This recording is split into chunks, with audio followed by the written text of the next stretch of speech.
Hare Krishna, Prabhu. Jai. I'm not hearing. Thank you very much. It's a sign that you're already missing Krishna.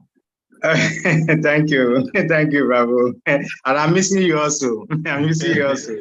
Hare Krishna, Prabhu. I'm missing the gist. Hare Krishna, Prabhu. You're welcome. Thank you. Yeah, we will start very soon. Thank you for coming early. It's my pleasure. Thank you. Yes, Prabhu.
Thank you very much.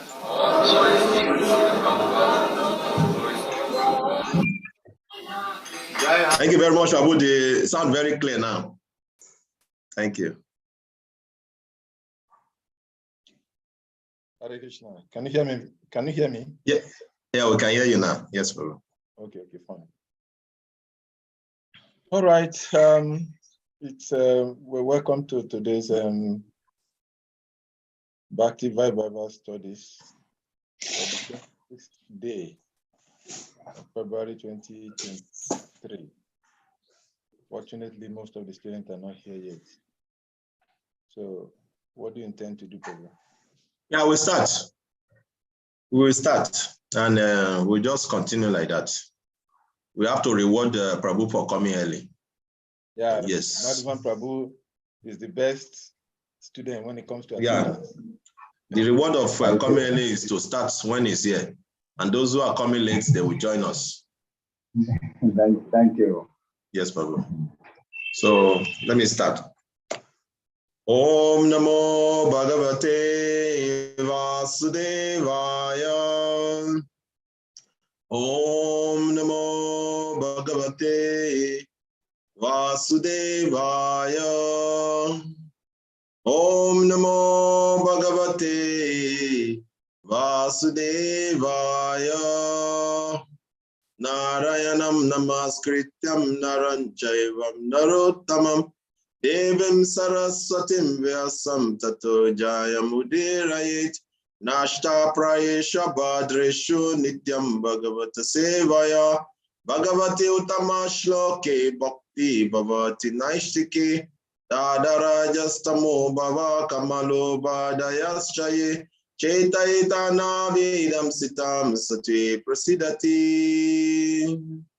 Omagyan Timirandasya Gyananjana Shalakaya Shakshur Minitanyena Tasmai Shri Guruve Namaha Shri Chaitanya Mano Vistam Stapetanjena Bhutale Swayam Rupa Kadamayam Dadati Supadantikam Vandeham Shri Guru Shri Yukta Padakamalam Shri Gurum Vaishnavam Shri Rupa Sagrajata Sagana Raghunatam Vitam Tam Sajibam Sadhuitam Sabadutam Parijana Saitam Krishna Chaitanya Devam Shri Radha Krishna Padasagana Lalita Shri Vishaka Vitamsha Namo Vishnupadaya Krishna Prishtaya Bhutale Shrimate Kavichandra Swamiti Namini Namaste Prabhupada Tari Nama Pracharini Granta Vitarana Pitikesha Shagaini Sada Namo Vishnupadaya Krishna Prishtaya Bhutale Shrimate Bhakti Vedanta Swaminiti Namini Namaste Saraswati Devi Gauravani Pracharini Nirivishesha Shunyavadi Pasatya Deshatarini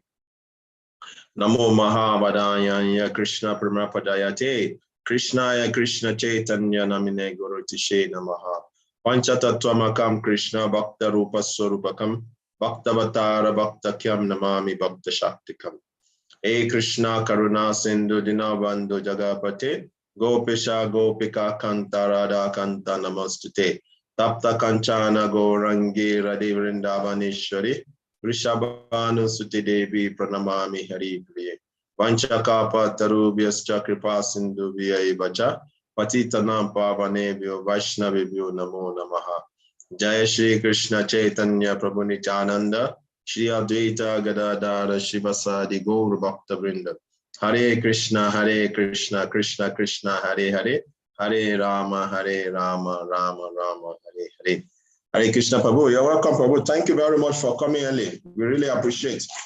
So we'll quickly go through what we have done. Then we will continue exactly where we stop. Although we have finished reading the chapter 9, but I was trying to explain that day when we ran out of time. That's how precious time is. So we ran out of time, and we were supposed to continue yesterday, but somehow because yesterday was a national day, election was going on. So we should allow some devotees to exercise their civic right. I did my own. I went to vote. So it's very important because I was the first person to vote in my area. Very good. You see, because Prabhu, there's no how we can be so transcendental. Whatever policies and whatever decision they are making is affecting our lives. As long as we are in this material body, we continue to whatever decision those guys are making is going to be affecting us. There was Naira policy now that is going on. I'm very sure it's affecting you. Yes, yeah. And it's affecting me also. Since they started their policy, I have not touched Naira with my hand. So that is how their policy is affecting our lives. So at least we know that there's no perfect person in this world to rule this world, because we cannot get a king like Laura Machandra, but at least from our mind, we can say, okay, this person can perform better. So let's join to vote this guy in. If the person comes in, no problem. If he doesn't come in, we have done our duty. No problem. That is all. No problem. Thank you. Yeah, so that is it. So we just say, let us leave yesterday.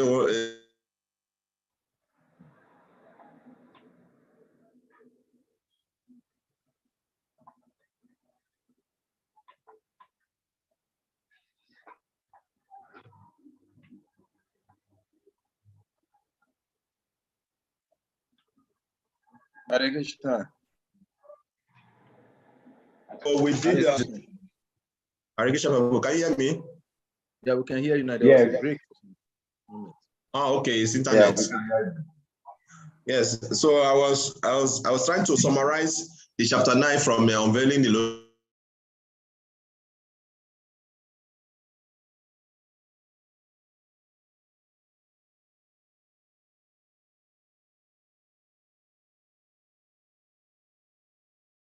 Lotus Suite by Burijan Prabhu. So energy. So it's divided into 5 parts. True fortune means accepting the shelter of the Lord. 6 to 10.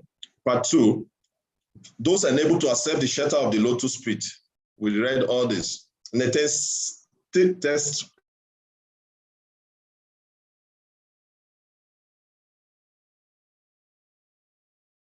part 3 is from test, okay, to those devotees who serve him with love and devotion. And then from test 14 to 19, we read for how Lord Brahma was offering his obeisances to the Lord. That is part 4. Then part 5 of it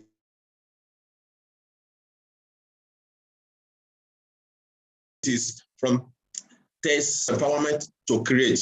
So how Lord Brahma prayed to the Lord to empower him to be able to create. So after Lord Brahma was made all his prayers, then from test 27 to 44, the Lord started responding to Lord Brahma's prayer. The Lord started responding to Lord Brahma's prayer. That was what we were discussing before, because we have just finished reading it, then we were discussing it when we ran out of time. So we are going to go back to that because there's some important, some salient points in the purpose that we have to touch before we leave this chapter. So those salient points, we cannot leave them behind. We have to go through them again. So I will just read a little bit from the unveiling Lotus Suite, then we will discuss about it. So I was reading last time how towards the end of the class I was describing how Lord Brahma was blessed by the Lord to be able to see him in his creation. And where I was saying we should give some example of how we can see the Lord in his creation. And I gave an example of the building. I said, how can we see the Lord in the building? And we try our best. Then at the end, I say that the way we can see the Lord in this building is in the pillar, because the thing that is holding the building together is the pillar. And that is why seeing the Lord in his creation is very important for us. And that is what the Lord told Lord Brahma. He said that by seeing me in my creation, you will not be carried away by illusion. That is very, very important.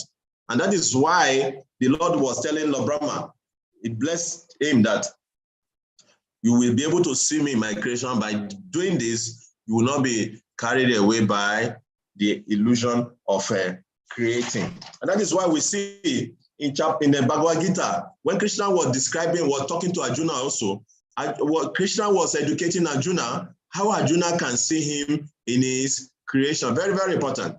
It's very, for God realization, if you say you are a God realized person, you are a God conscious person, you should be able to see the Lord in his creation. It's very, very important. So if you go to Bhagavad Gita chapter 9, verse 15, we see how the Lord briefly tells Arjuna about how you can see him in his creation. Then in chapter 10, he went into detail about that.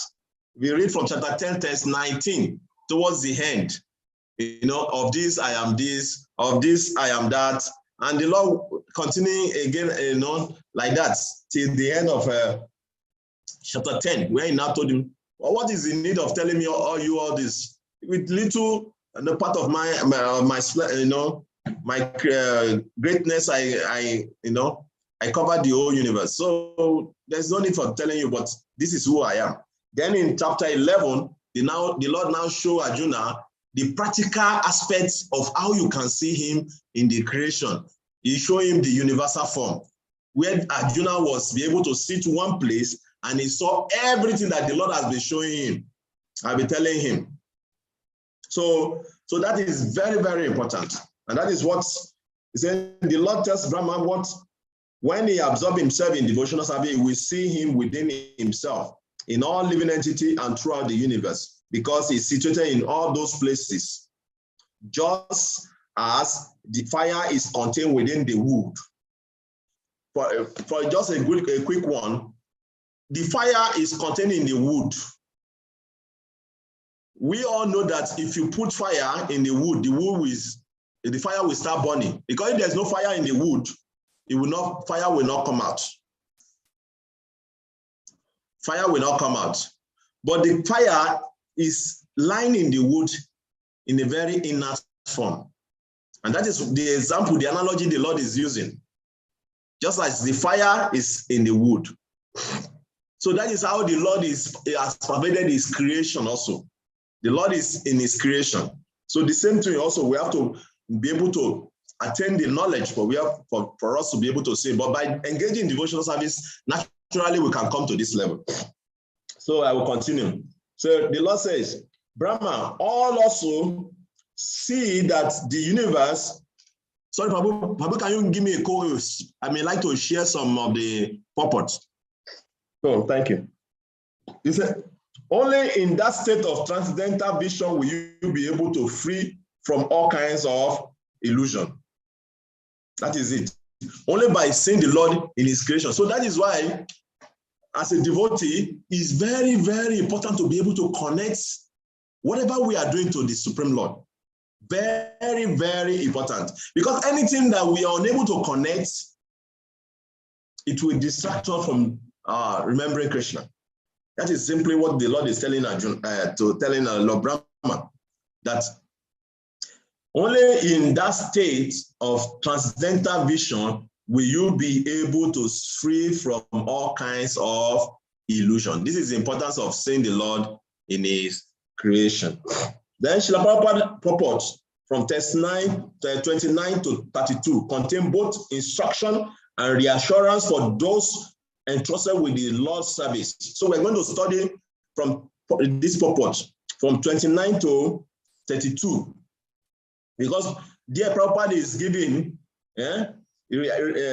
instruction and reassurance for those entrusted with the Lord's service, especially our two Prabhuji's here for now, the temple president. So the Lord, so the Lord is Prabhupada is explaining those purports. So purports, I will just share now.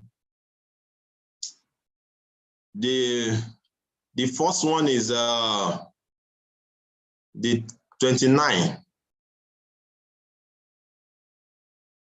That is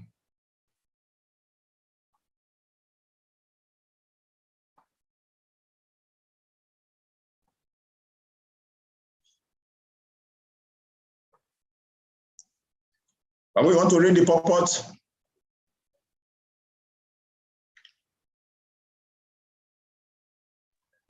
That's 29. Yes, Babu. Okay.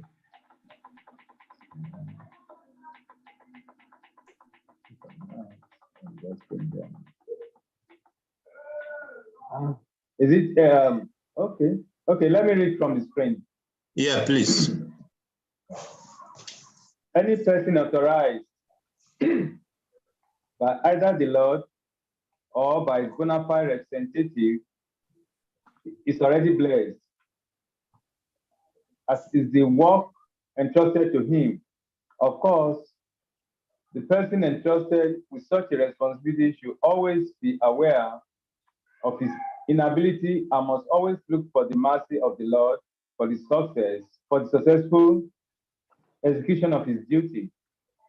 One should not be puffed up because he's entrusted with certain executive work.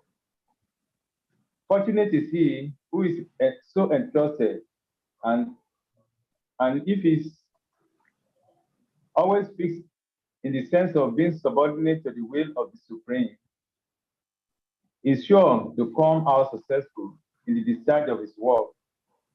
Arjuna was entrusted with the work of fighting on the battle of Kurukshetra, and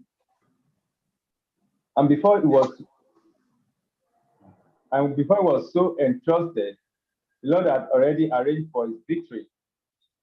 But Arjuna was always conscious of his position as subordinate to the Lord, and thus he accepted him as the supreme guide in his responsibility. And anyone who takes pride in doing responsible work but does not give credit to the Supreme, the Supreme Lord is certainly falsely proud and cannot execute anything nicely. Brahma Brahma and Persis, in line of his disciplic succession, who follows in his footsteps, are always successful in the discharge of loving transcendental service to the Lord. Hare Krishna. Hare Krishna, Prabhu. So this is very, very important. So it's very, very instructive. That is proper, as you know, embedded everything we need to know. You know, when we are given a specific executive duties, we should always know that we are incapable of executing that duty, not because of our talent or of our qualification. That's why we're given that such duty. And we are always thinking like this, we always get the mercy of the Lord. That is what that purport is explaining in that purport. We have to always be humble. We have to always be humble. Then we'll quickly go to the next test.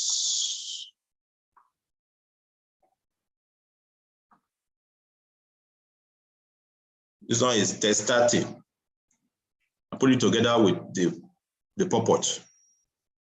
Jyotisha, probably you want to read? Unmute yourself, please. Hare Krishna, Prabhuji. Yeah. Hare Krishna, you're welcome, Prabhu. Yeah, Hare Krishna. Prabhuji, should I read Sanskrit? No. Just read the. We are focusing on the purport because we have read the Sanskrit last time.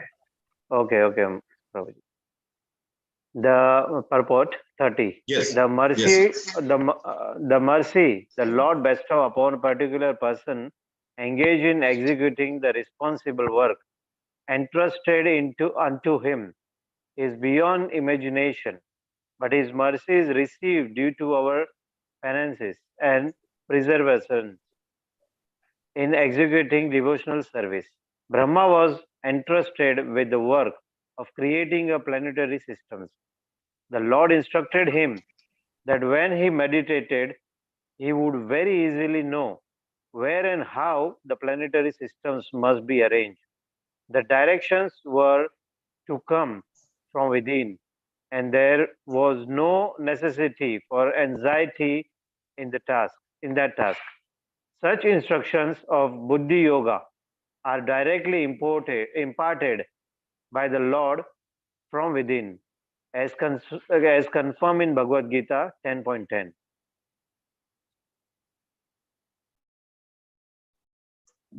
Hare Krishna, Prabhuji. Yes, Hare Krishna, Prabhu. If you go to Bhagavad Gita chapter 10, text 10, like Prabhupada quoted there, we all know what that verse is talking about. 10:10.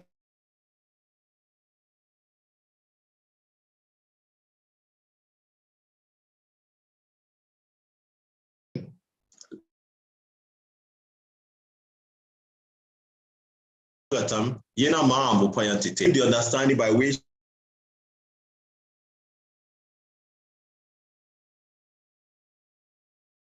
they can come to me. So yeah, has given you blessing, has blessed you to carry out some prescribed duty. Surely the Lord is going to guide you within.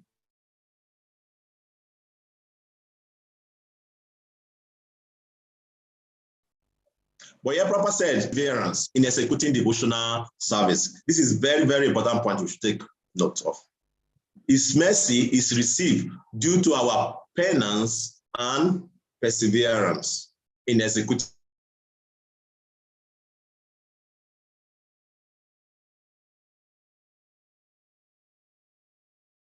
devotion. Means that when we are rosy or so on, penance, there's some sacrifice we have to make. There's something also we have to tolerate that are not very pleasurable.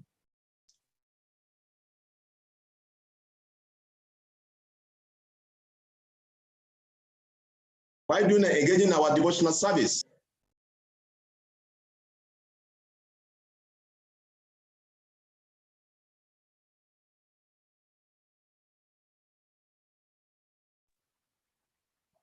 Prabhuji is dropped.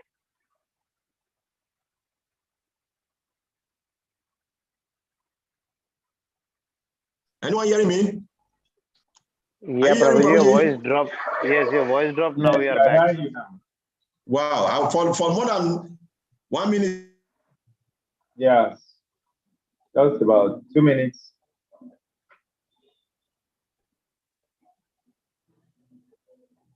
It's now be asking, are you hearing me? Are you hearing me today? Well, are you hearing me now?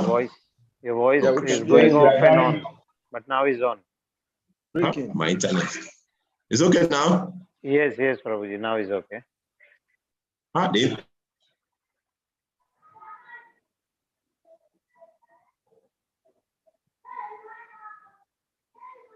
Hare Krishna, Hare Krishna, Krishna. The internet is poor today. Okay, this poor internet. Just pray that it doesn't continue. Can you hear me now? Yes, we can hear you. It's still breaking? Oh my God. No. Krishna, Krishna, Hare Hare, Hare Rama. It's still breaking?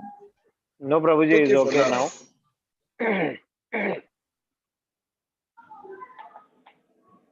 You can continue, Prabhu. Just continue. When it breaks, we'll notify you. Krishna. Is my voice breaking? I said you just continue. When it breaks, we will let you know. Oh, maybe I should. Is my voice also breaking? No, Prabhuji, Okay. your voice is clear. Kalika Prabhu, your voice is very clear. It's not breaking. Okay. Kavi Prabhu, you It's just only... continue. Okay. Okay. So, like I said, so Prabhupada is emphasizing here the importance of receiving the mercy of the Lord.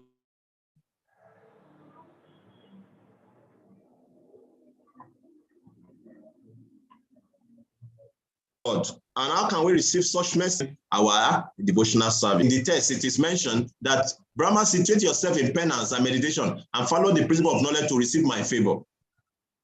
By this action, you'll be able to understand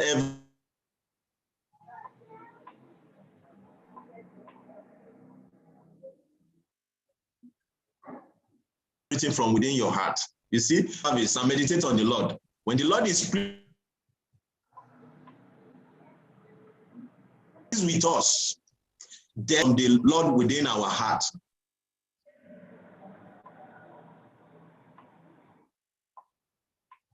Many people, they will say the Lord is penance and meditation. What we say? It broke again, or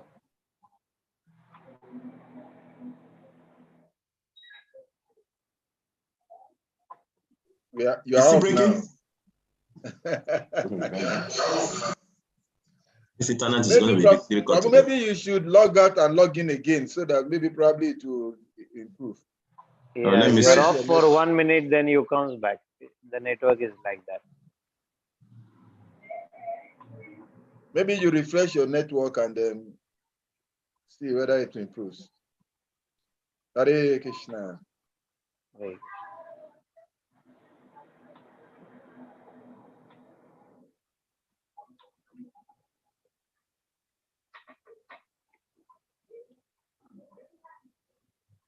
Why is everybody in Ghana not joining up? Only Jyoti Swarup.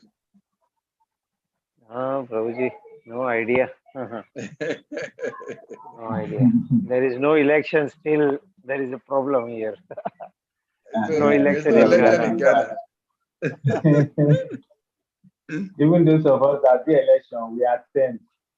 We are in the house. Yeah. Exactly. Let me call. Yes, Kavi Prabhu, you're welcome back.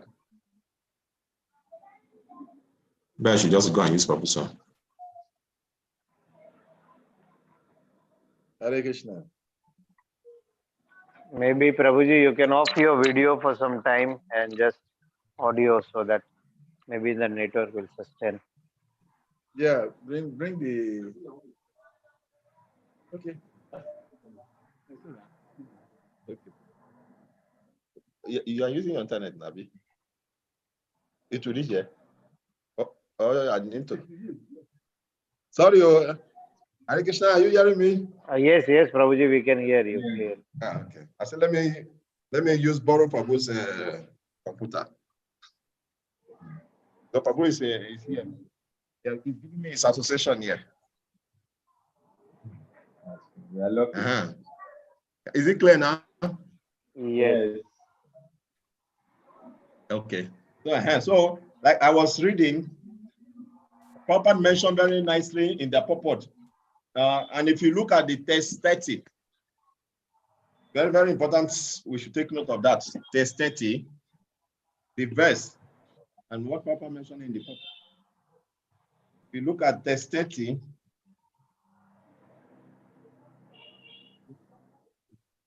okay.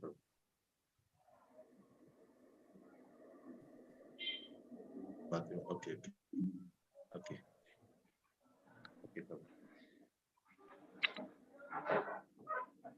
So text 30, Krishna says, Lord Brahma, Krishna is reciprocating to Lord Brahma. He said, "Oh Brahma, situate yourself in penance and meditation and follow the principle of knowledge to receive my favor."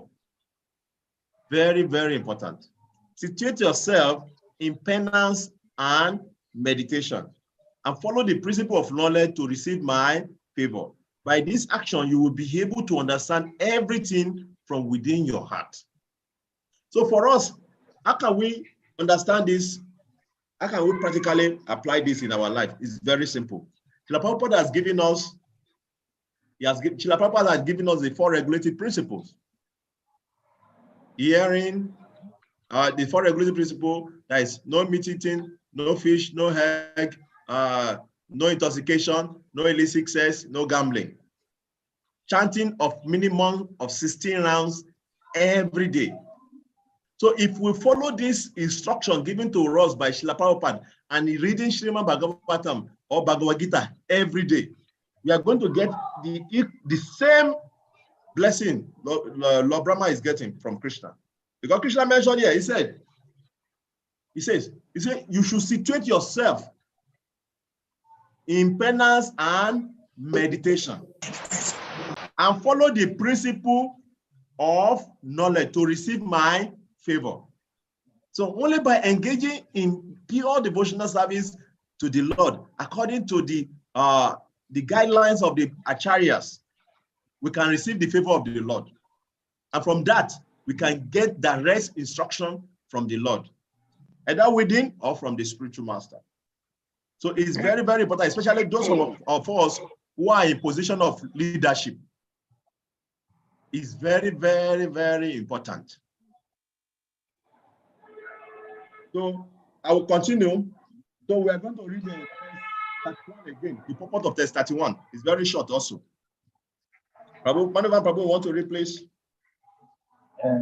I want to read, but I just want a little bit, maybe comment, because this text 30 is so important.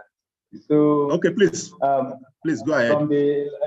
From the experience of Lord Brahma, he saw that when he took his bath, initially he was making his own mechanical efforts, trying to trace his roots. Yes. And he could not succeed. So when he was sober, he now came back, then he entered into meditation. And through meditation, the Lord within his heart now instructed him. So life was easier for him that way. So I think we should learn. Yes. And we have problem with doing our chanting because we don't meditate. We say, we have difficulty doing our chanting because of our material activity, whereas it should be the reverse case. Perfect, Prabhu. You are completely right. And that is why that waking up early in the morning to chant, because early in the morning is the best time your mind is most calm. Every other time in the day, the mind is always here and there. It's calmer in the morning. And that is why it's very, very important to take advantage of that early morning hours.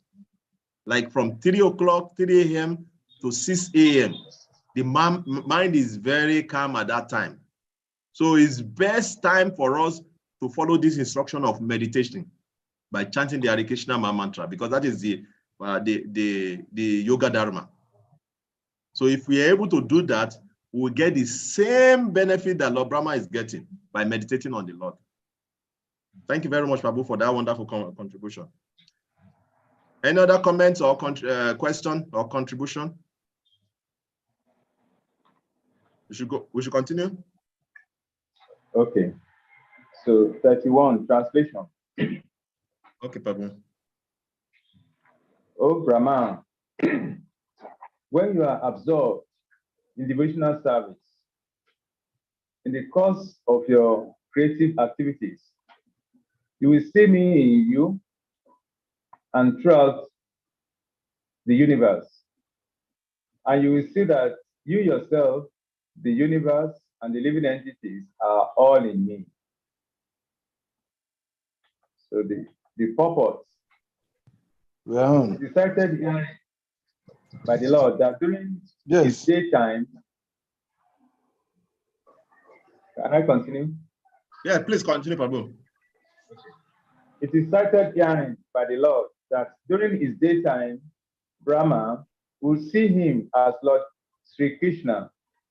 He will appreciate how the Lord expanded himself into all the calves during his childhood at Vrindavan. And he will know how Yashoda Mayi saw all the universes and planetary systems within the mouth of Krishna during his playful childhood pastimes. And he will also see that there are many millions of Brahmanas during the appearance of Lord Krishna in Brahma's daytime. But all these manifestations of the Lord, appearing everywhere in eternal transcendental forms, cannot be understood by anyone but the pure devotees who are always engaged in devotional service to the Lord and are fully absorbed in the Lord. The high qualifications of Brahma are also indicated herein. Hare Krishna. Hare Krishna, Prabhu. Thank you very much, Prabhu. So this is very amazing, because if you look at the pastimes of Lord Brahma in the Srimad Bhagavatam that Prabhupada is citing here,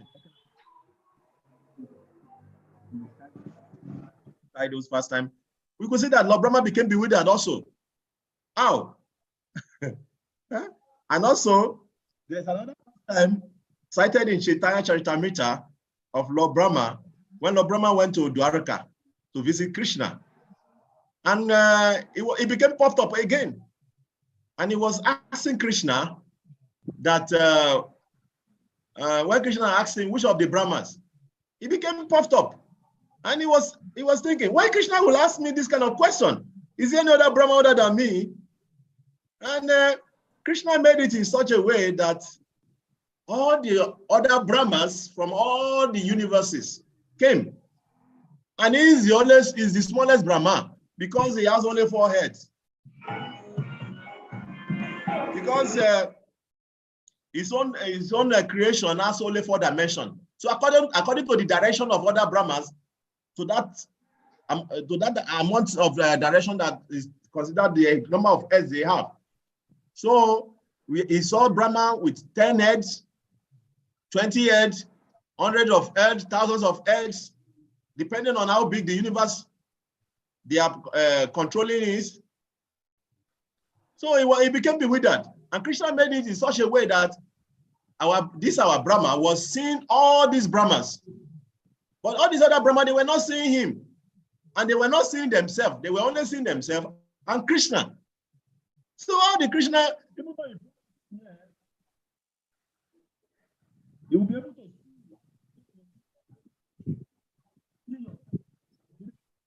see me. Prabhupada explained this to mean that the Lord Brahma will be able to see Krishna in his childhood pastime. How did the Lord Brahma became bewildered that even he also kidnapped the boyfriend of Krishna?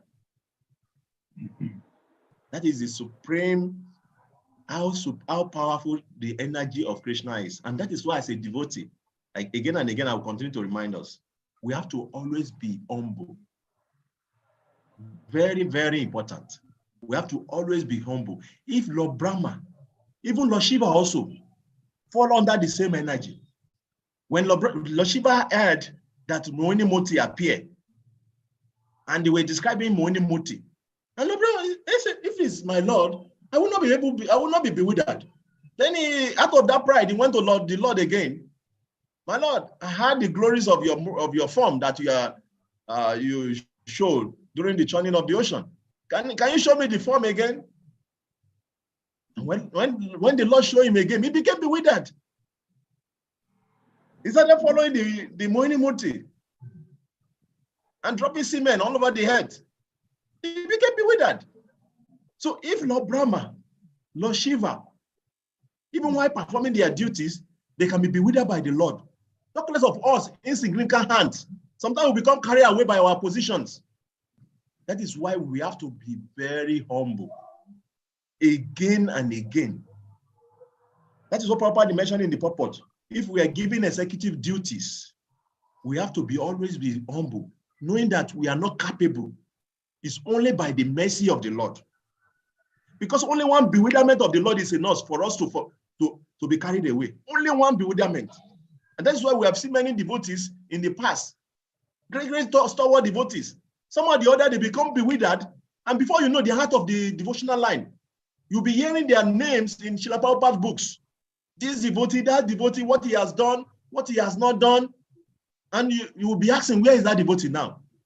So this instruction is very, very important. This instruction of Lord Brahma's creation is very, very important for us, that we have to always be humble in devotional service of the Lord.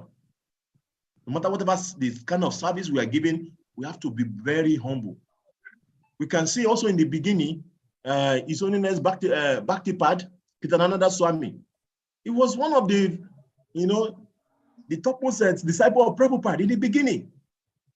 At a point in time, he has to be, removed from ISKCON, so that whatever is happening to him that time will not tarnish ISKCON. Such a great servant, great devotee of the Lord. And many, many of them like that, who serve Prabhupada very intimately.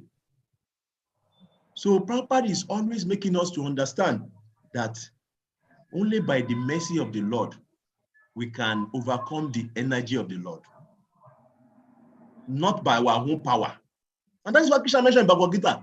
Devi Esha Guna Mayi, Mama Maya, Durat Yaya.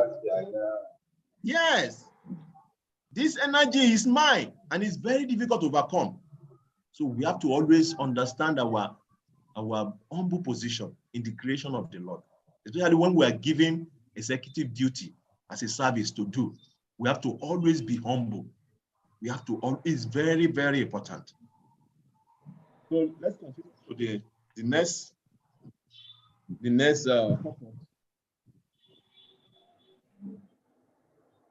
32. So when we continue to this chapter 10. That is where we finish it today.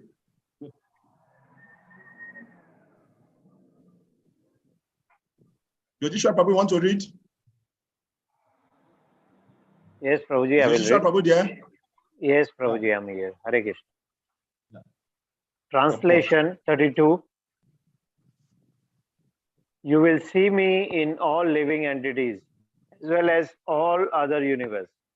Just as a fire is situated in a wood, only in the state of transcendental vision will you be able to be free from all kinds of illusion. Purport. Brahma prayed that he might not forget his eternal relationship with the Lord during the course of his material activities. In answer to that prayer, the Lord said that he should not think of existing without a relationship with his omnipotency.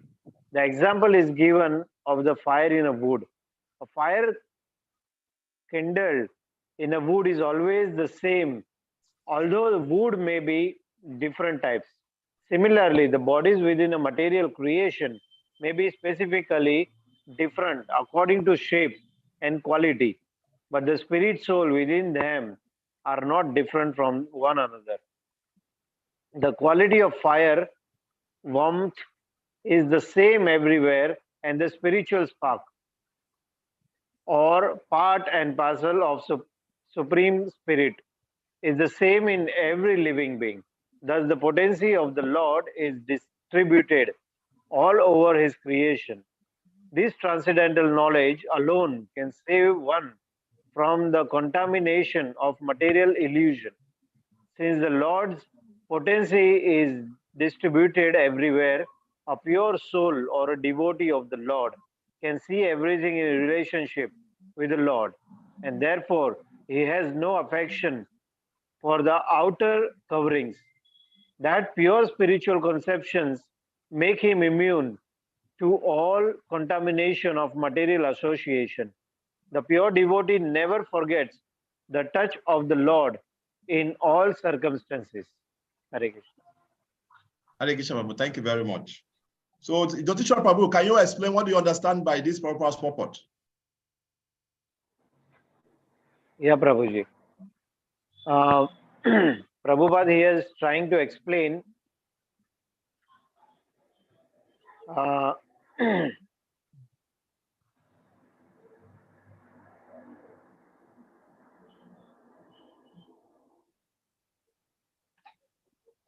will allow you to digest it. You can digest it, no problem. Go yes, through it. Prabhuji. I'm just trying to check again.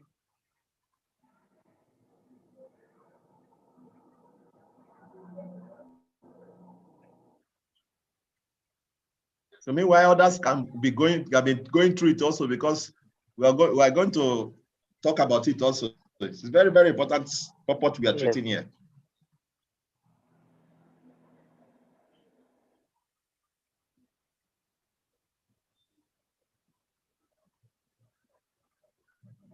Yeah, here Lord is trying to explain, Prabhupada is explaining that all living entities, all in all universes,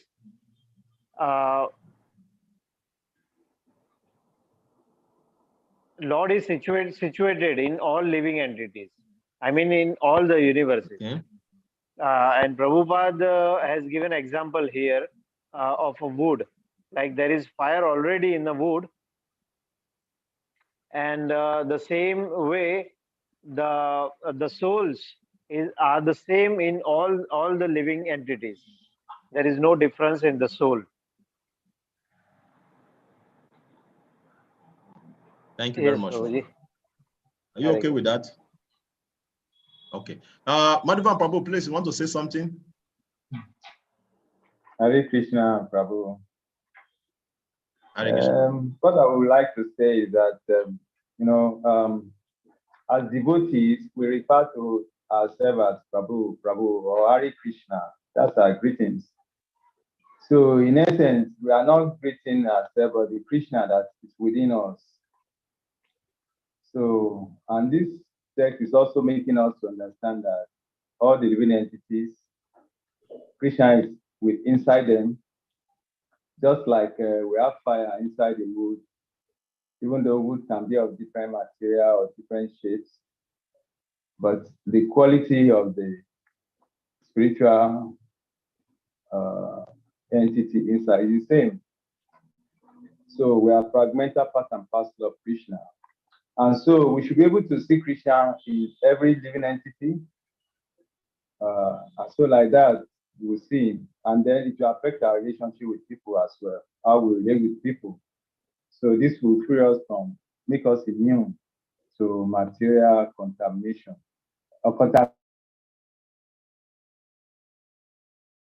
Okay, Prabhu, you are muted. It's okay. It's like you are finished. So my question now is it easy to see Krishna in all living entity? Is it easy to see Krishna in his creation? This is my question now. Is it easy to see Krishna in all? We have been reading this philosophy practically from the beginning of our spiritual life. Is it easy to see Krishna in all living entity? Is it easy to see Krishna in his creation? Yeah, Babu, unmute yourself. You are muted. Yes. Myself. I'm sorry. Somebody's just trying to disturb me. Calling. Okay. It's not easy, Prabhu.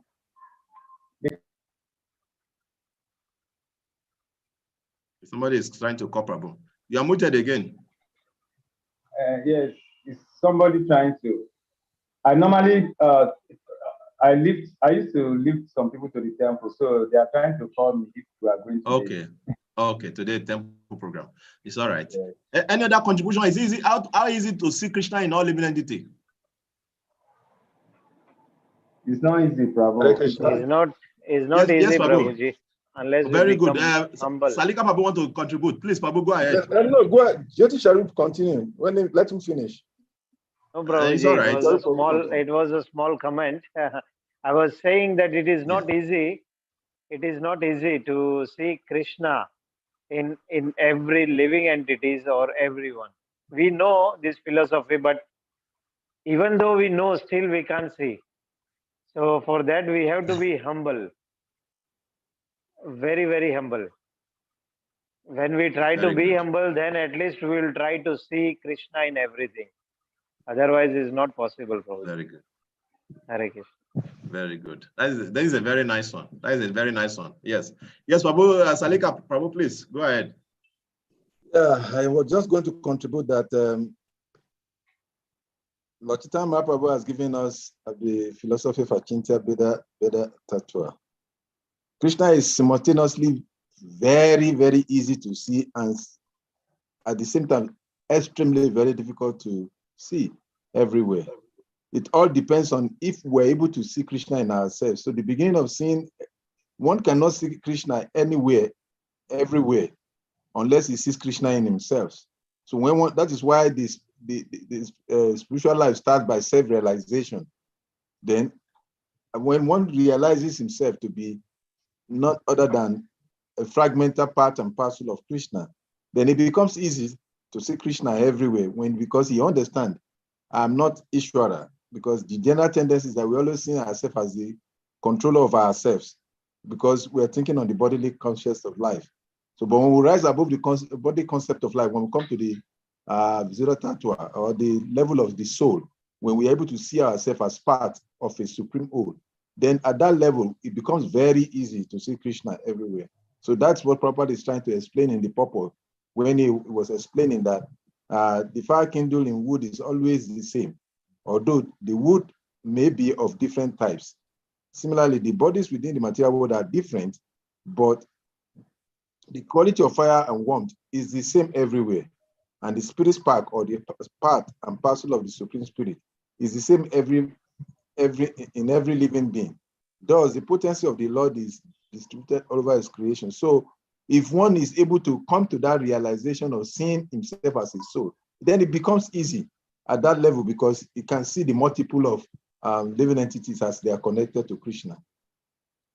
Thank you very much, Prabhu, for your contribution. So let me now drive it to a practical way where we can understand what Krishna is saying and how Prabhupada, what he meant by in the purport. That is why it's very, very important for us to study Bhagavad Gita before studying Srimad Bhagavatam. And when we are studying Srimad Bhagavatam also, like if you have been studying your Srimad Bhagavatam and you have passed through Canto 2, you will see that was the first thing that Sukadev Goswami narrated to Parishit Maharaj. That is the cosmic manifestation. That is how Parishit Maharaj can see Krishna in the cosmic manifestation, because it's very important. It's one of the most important spiritual realization we must get for us to be able to be God conscious. If you see the beginning of Bhagavatam, Canto 2, you can go back to it and read it after this class. The cosmic manifestation is about how Parishit Maharaj, how practically, physically, we have to be able to say, oh, when you see mountain, oh, in the Bhagavad Gita, Krishna say, I'm the mountain. Mountain is like my bone. If you read that Canto 2, you will see Krishna says, okay, it's like my bone. The grasses are like the hairs on my body. So when you see all these things, you should be able to find somehow or the other, be able to connect them to Krishna. And that is why you see in chapter 10 of Bhagavad Gita from verse 19, Krishna also was explaining to Arjuna. In different places in Bhagavad Gita, he's explaining. And if you start from 19, I will just read some of them. Krishna says, the Supreme Personality of God said, yes, I will tell you of my splendorous manifestation, but only of those which are prominent. I will tell you of my splendorous manifestation, but of those which are prominent, O Arjuna, for my opulence is limitless. Then he continued. He said, I am the super soul, O Arjuna, seated in the heart of all living entity. This is number one. I am the super soul. So the Lord is telling us that when you look at the other living entity, you should know that there's a super soul seated in his heart. And you know that I'm there. Yeah? And he continues, he said, I am the beginning, the middle, and the end of all beings. Krishna said, I am the beginning, the middle, and the end of all beings. Very, very important. Then he says, of the Adityas, I am Vishnu. Of light, I am radiant sun. So whenever you see anything like light, Krishna said, I am the sun. So whenever sun comes out, that is why, Prabhupada, if you are reading Bhagavatam, if you have reached, maybe when you reach Canto 10, you will see in many of the purports of Srila Prabhupada there, Prabhupada was instructing us that when the sun comes out in the morning, we should offer prayer to the sun. And how should we offer prayer to the sun? What is that prayer? That famous prayer? Normally, as a Brahmana, you can ombo bhuvaswas tasavretri variam bhago divasya de mai yoyo prachodaya. But the other one is yaksha shusha savita sakala grahanam. That is the Lord Brahma's prayer to Lord Vishnu, to the Lord. So these prayers is meant for us when we see the sun, we remember Krishna. Wow, Krishna say of the light, I am the sun. Because practically, without the sun, the material world is a dark place. If there's no sun, everywhere will be dark. It's because of the sun that everywhere is bright now. So this world is a dark world. This earth we are in is dark. Because of the sun, there's light. And every other light you are seeing now, the bulbs and all those things, the energy is from the sun. And that's why Krishna said, of all the lights, I am the sun. And Krishna continued like that. He said, of the Maruts, I am Marichi. Among the stars, I am the moon. So when you see the moon in the night also, you know this is Krishna. So practically, Krishna is teaching us on how, wherever we look at in this material world, everything should be able to connect us to him. And this is the beginning of self-realization. And this one is called Sarmadashi, Jnana. That is seeing the Lord through knowledge. Seeing the Lord through self-realization as is also in the heart. That comes with when you perform penance and devotion for a long time. But before you come to that level, you have to be able to see him through the Jnana, knowledge, which is very, very important. And why the Lord said that it's very important for you to see him, so that you will not be in illusion, so that you will not forget him, so that we can always be 24 hours Krishna conscious. Because only then we can always become humble and we will not fall to Maya. If not, there is nobody in this material world that cannot fall to Maya, no matter how big you are. If Lord Brahma, Lord Shiva can fall to the illusion of the Lord, who are you? This is what the Lord is trying to explain to us here. So Srila Prabhupada was emphasizing this in the purport. So we should take note of this. Very, very important. Is the Lord Prabhupada said, the spiritual conception makes him immune to all contamination of material association. So by seeing the Lord in his creation, you'll be immune to material contamination, because every minute we are always contaminated by the material energy. Any question or comment?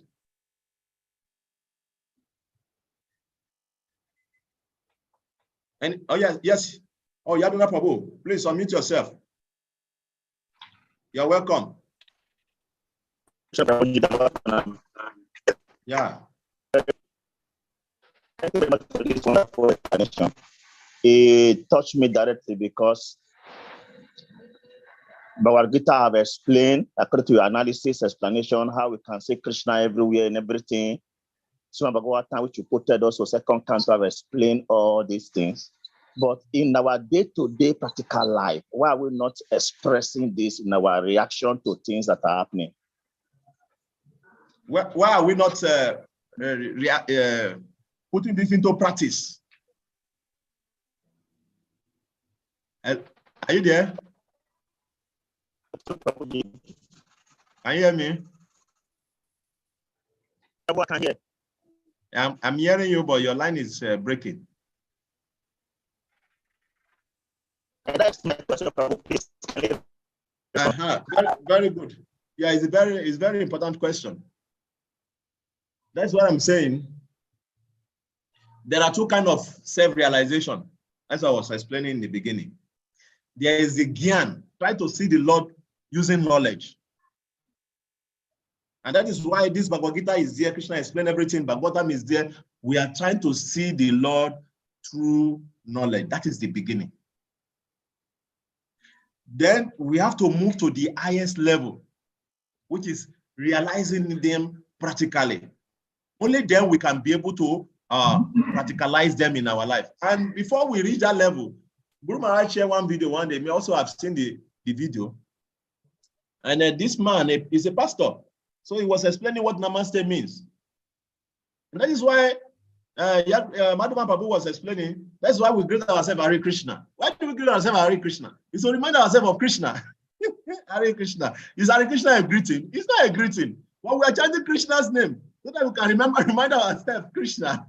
You have the Lord in your heart. I have the Lord in my heart. So he was explaining that Namaste means I offer my respect to the Lord in your heart. So it's not easy, but it's possible for us to be able to practice it. Means we have to always remember all these verses from the scripture. Me, I will not say I'm a pure devotee, but every time I see the sun, I always remember what proper instruction has given us, that we should offer prayers to the Lord. And that is how to practicalize the scripture in our life.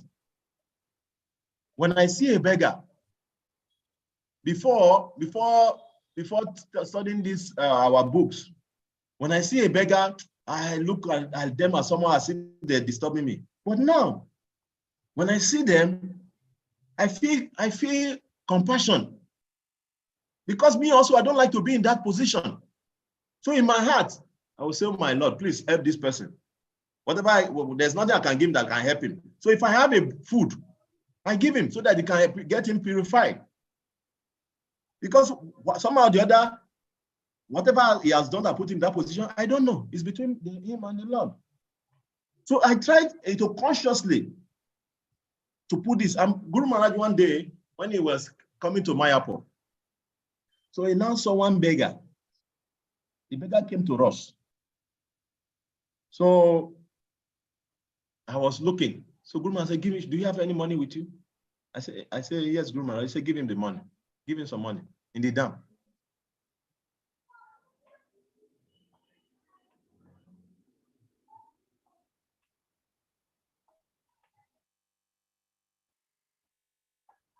To give them.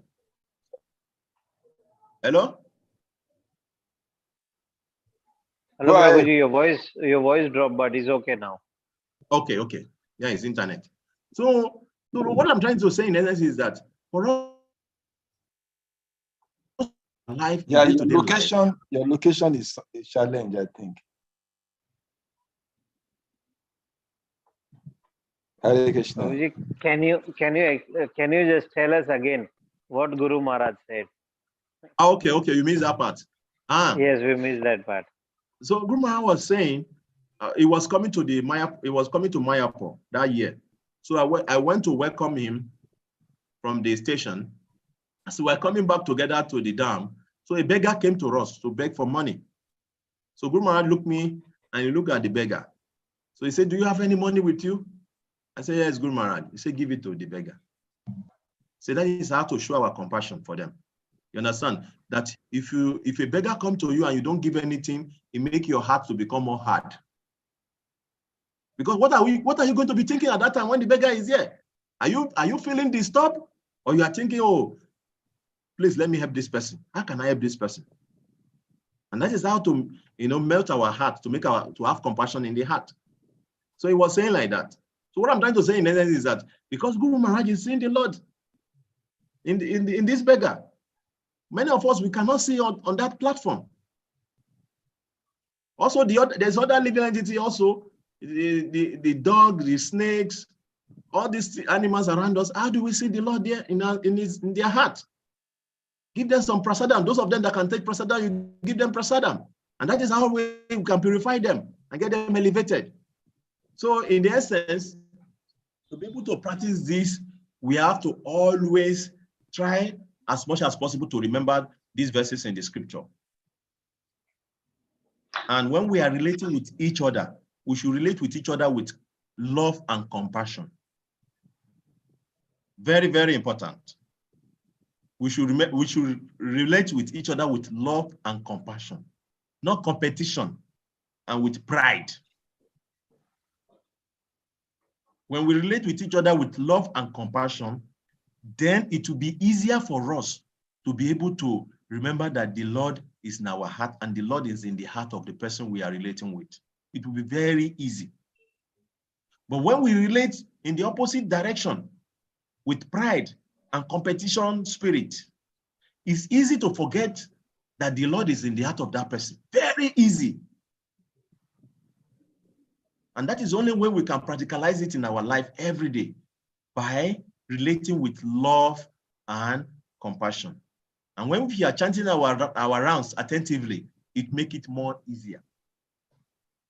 When we are chanting our round attentively in the morning, it makes it more easier.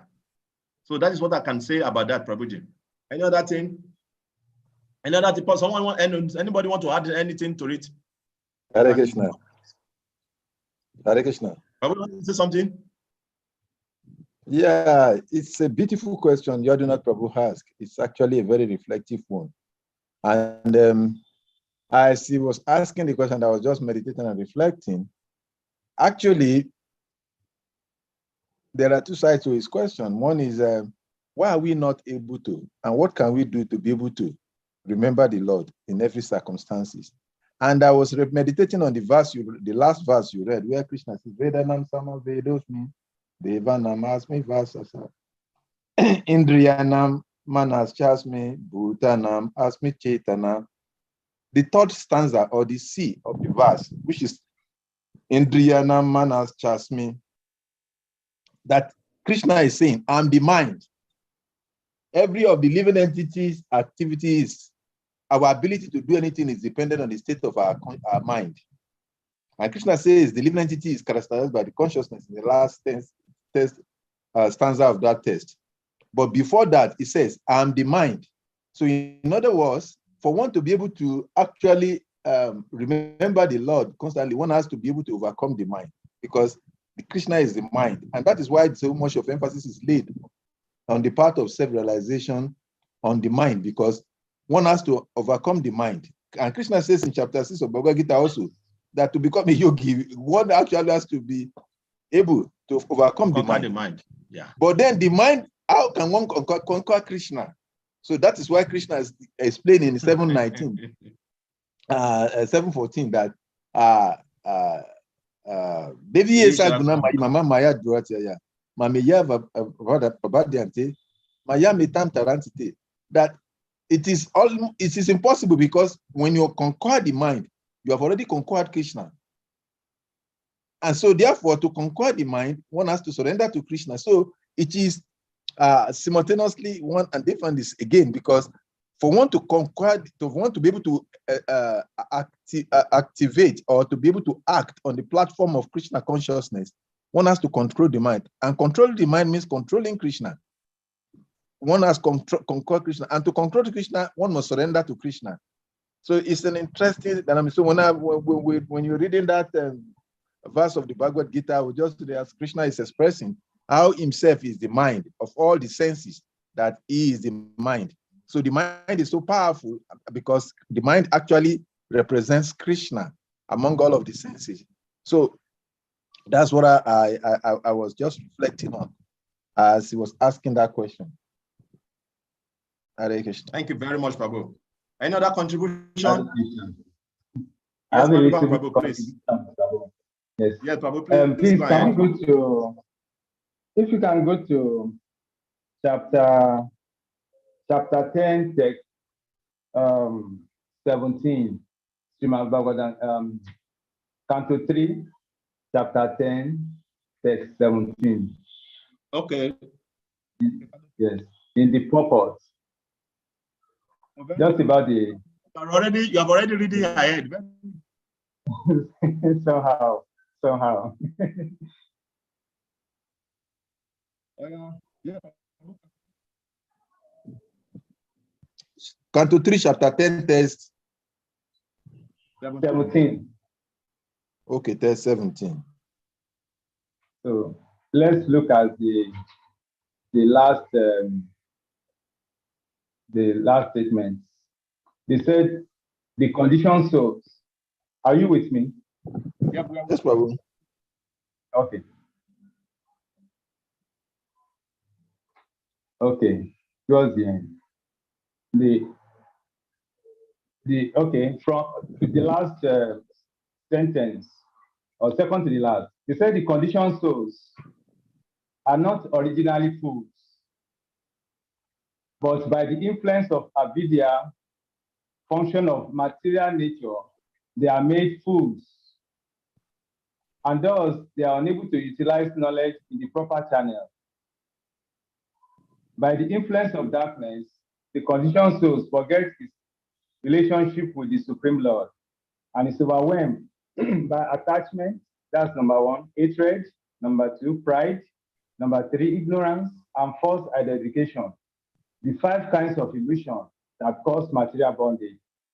So these are what affects the conditioned souls, and we're unable to see Krishna in all our activities, and it's very difficult for us to see Krishna in all the living entities.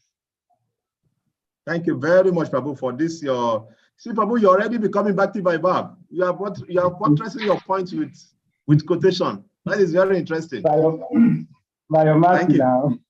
Thank you very much, Prabhu. Very nice. Very nice. So, Yaduna Prabhu, are you satisfied, or you want more explanation from, this is interactive class, No.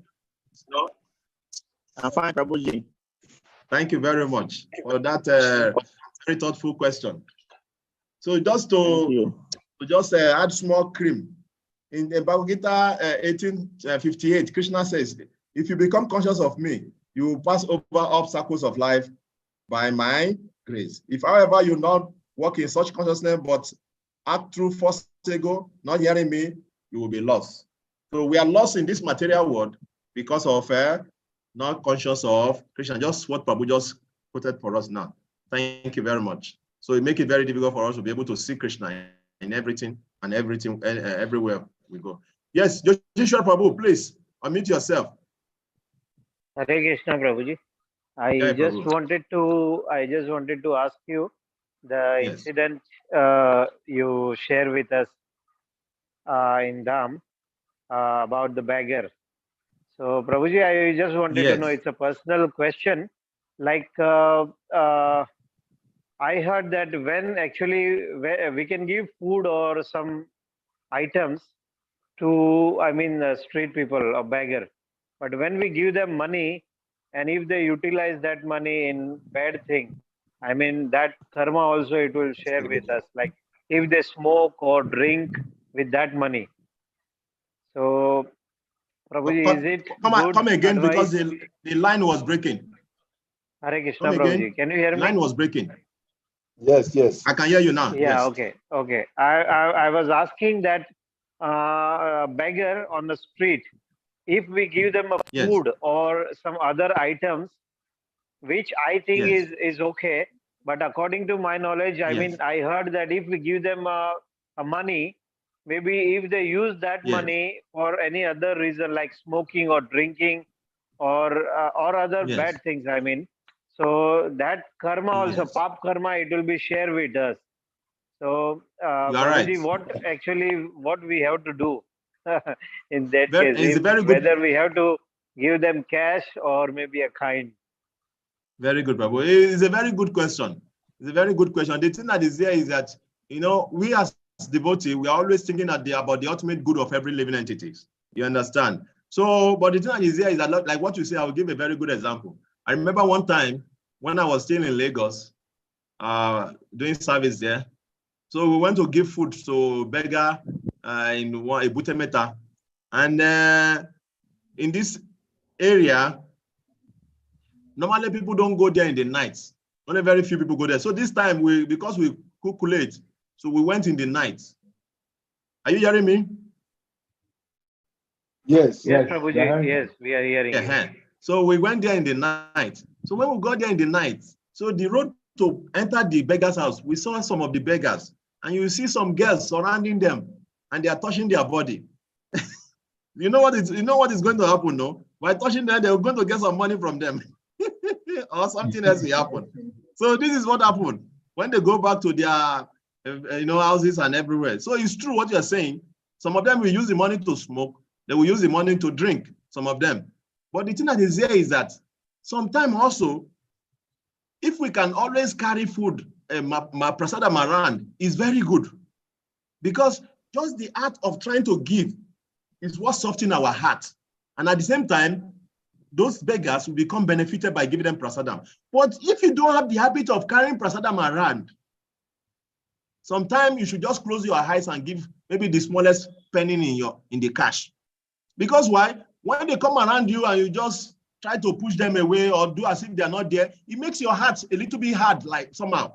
I don't know, maybe you have experienced this. You will see it. It's a natural phenomenon. It's like somebody needs your help and you are not giving. So that is why my Guru Maharaj always give us the advice that we should always carry Mahaprasadam wherever we are going, because that will purify them and also will give them ultimate liberation in the next life. But sometimes, if somehow or the other, you're unable to carry prasadam every time. So whatever you can give them to just, so that your heart will not be, because if you give them one small penny, that penny will not bring you back to material world, Prabhu. It depends on the consciousness in which you are giving. And that is why Bhagavad Gita, if you come to Bhagavad Gita chapter 18, is it 17 or 18? Where Krishna describes about sacrifice and charity. There are charity in the mode of goodness, there are charity in the mode of passion, and there are charity in the mode of ignorance. So of all the charity, one of the most important one is when you give at the right place, at the right time, to the right person. That is the highest.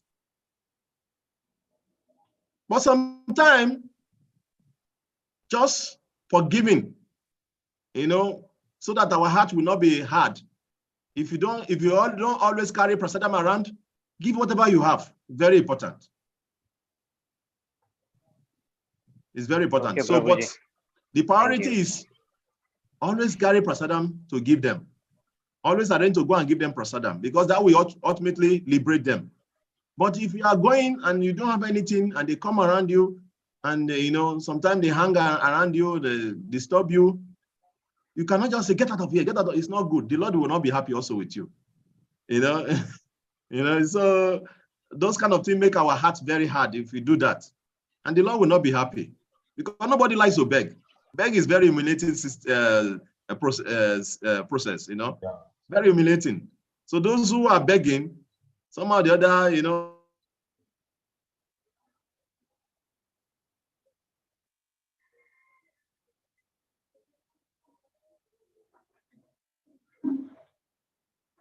good. If you cannot carry prasadam, yes, Prabhu. Are you there? Can you hear me, Prabhu? Yeah, we can hear you now. Prabhuji. Yes, Prabhuji. You were hanging for some moments. Can you hear me now? Yes, Prabhuji, we can hear you. Okay. I think we should Thank continue. you, Prabhuji. Hare Krishna, Prabhu. Yeah, I just wanted to make a contribution there.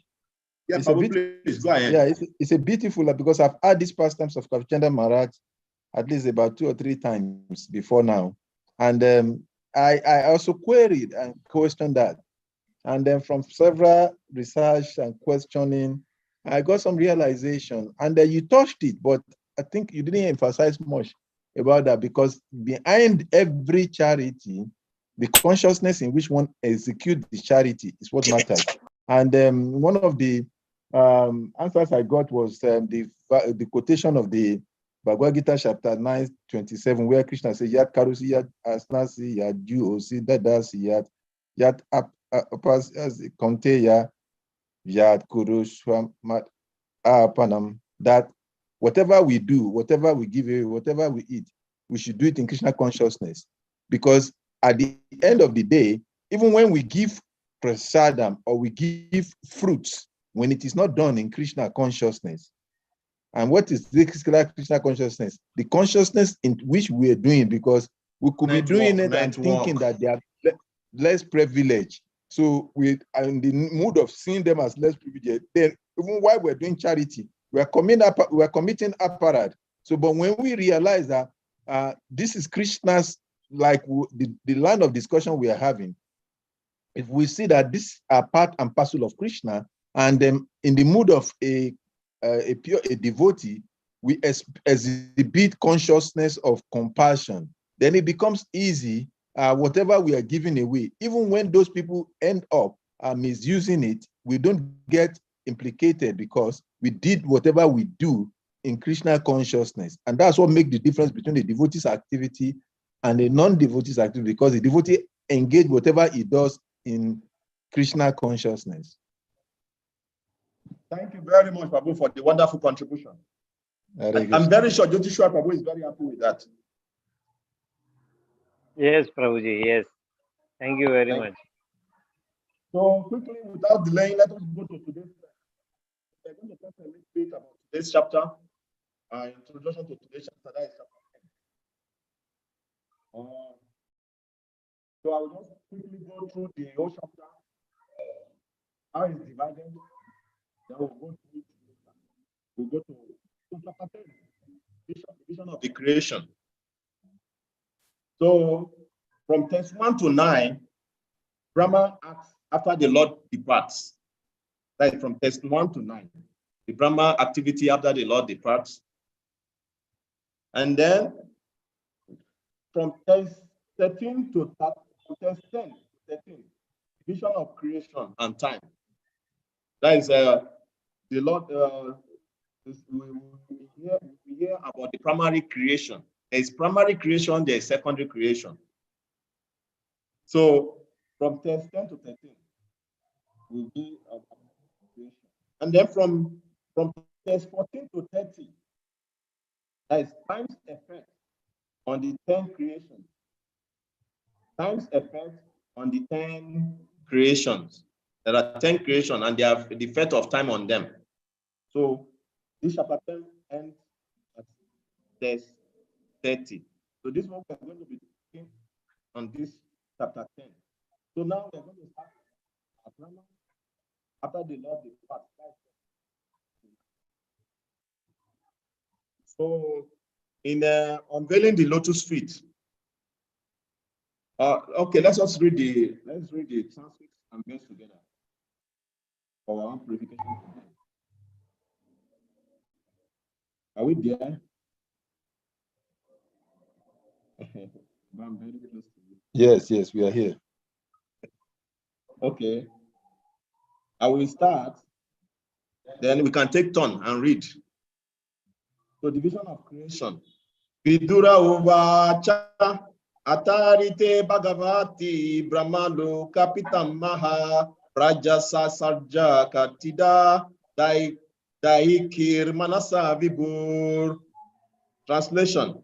She Vidura said, "Oh great sage, please let me know how Brahma, the grandfather of the planetary inhabitants, created the bodies of the living entity from his own body and mind after the disappearance of the Supreme Personality of Godhead." So this is the question that Vidura is placing to Maitreya, that what happened after the Lord left Brahma? What did he do? Text 2. Somebody want to read? Read it.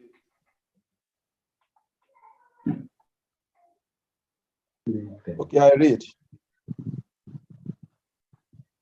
Ye chame bhagavam prishtas twayi arata bhavitama tan veda swano purvyena chindina sarva samsayan.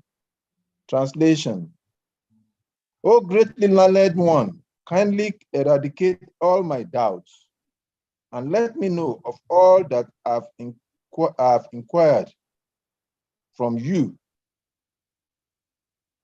from the beginning to the end. Purport. Vidura asked all relevant questions of Maitreya because he knew well that Maitreya was the right person to reply to all the points of his inquiries. One must be confident about the qualification of his teacher. One should not approach a human for replies to spiritual inquiries. Such inquiries, when replied to with imaginative answers by the teacher, are a program for wasting time. Wow. Wow. Yes, next one. Next one. Thank you, Babu. We'll still come back to all those things. May I read, Prabhuji? Yes, please go ahead. If you have not read, just take your turn and read. Yeah, okay. Sutta uvacha evam sajjoditastenam kshatrak kaushara vimurni prita pratyahatana prashnana hridhi sthanana bhavarga bhargava. Translation: Sutta Goswami said, O son of Bhrigu, the great sage Maitreya Muni, thus hearing from Vidur, felt very much enlivened. Yeah. Everything was in his heart, and thus he began to reply to the question one after another.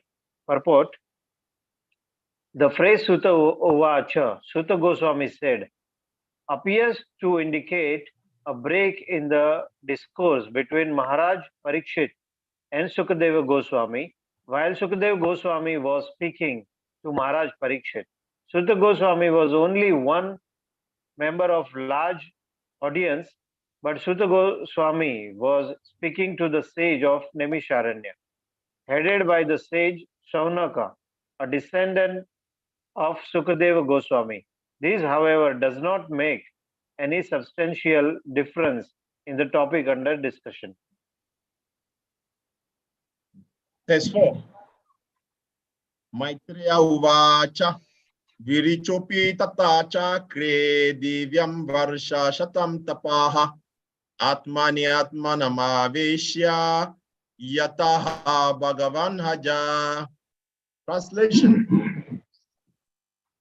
the greatly learned sage Maitreya said, O Vidura, Brahma does engage himself in penance for 100 celestial years, as advised by the personality of Godhead, and apply himself in devotional service to the Lord. Purport: that Brahma engaged himself for this personality of Godhead, Narayana, means that he engaged himself in the service of the Lord. That is the highest penance one can perform for any numbers of years. There is no retirement from such service, which is eternal and ever encouraging. Next. Okay, test 5. Tadvi kyobjas sambutoho vayuna yadadistita padma ambastata kala krita vriyena kampitam. Translation: thereafter, Brahma saw that both the lotus on which he was situated and the water on which the lotus was growing were trembling due to a strong, violent wind. Purport: the material world is called illusory because it is a place for forgetfulness of the transcendental service of the Lord. Thus, one engaged in the Lord's devotional service in the material world may sometimes be very much disturbed by awkward circumstances. There is a declaration of war between the two parties, the illusory energy and the devotee. And sometimes the weak devotees fall victim to the onslaught of the powerful illusory energy. Lord Brahma, however, was sufficiently strong by the costless mercy of the Lord, and he could not be victimized by the material energy, although it gave him cause for anxiety when it managed to totter the existence of his position.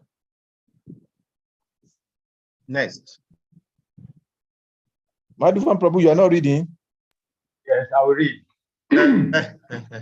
Tapasahi Edmana Nina Vidyayan Shatman Samstaya Divrida Vijana Balu Vyapadvayu Saham Basaha. Translation: long penance and transcendental knowledge of self-realization matured Brahma in practical knowledge. Sorry, let me take it again. Long penance and transcendental knowledge of self-realization matured Brahma in practical knowledge, and thus he drank the wind completely along with the water. Purport. Lord Brahma's struggle for existence is a personal example of the continued fight between the living entities in the material world and the illusory energy called Maya. Beginning from Brahma down to this age, the living entities are struggling with the forces of material nature. By advanced knowledge, science, and transcendental realization, one can try to control the material energy, which works against our endeavors. And in the modern age, advanced material scientific knowledge and penance have played very wonderful roles in controlling the powers of the material energy. Such control of the material energy, however, can be most successfully carried out if one is a soul surrender unto the Supreme Personality of Godhead and carries out his order in the spirit of loving transcendental service. Hare Krishna.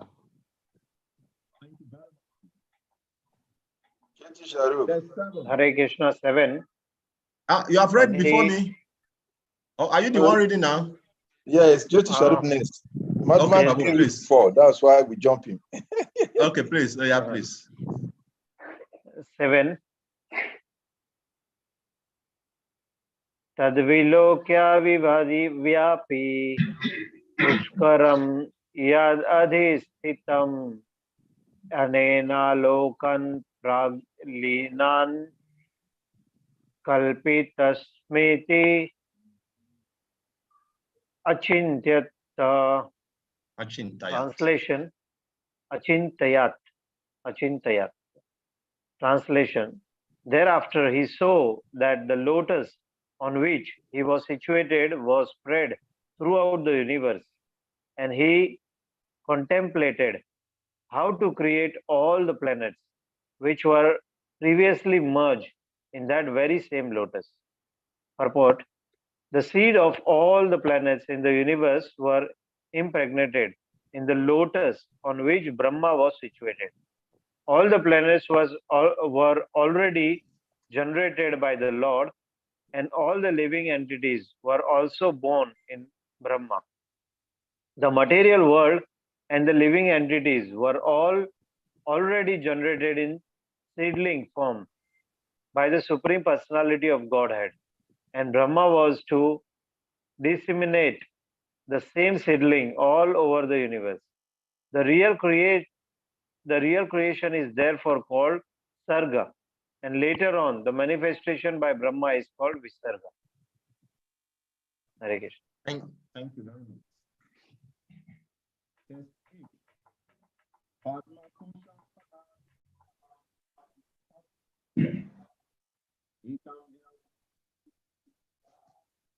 Kavi.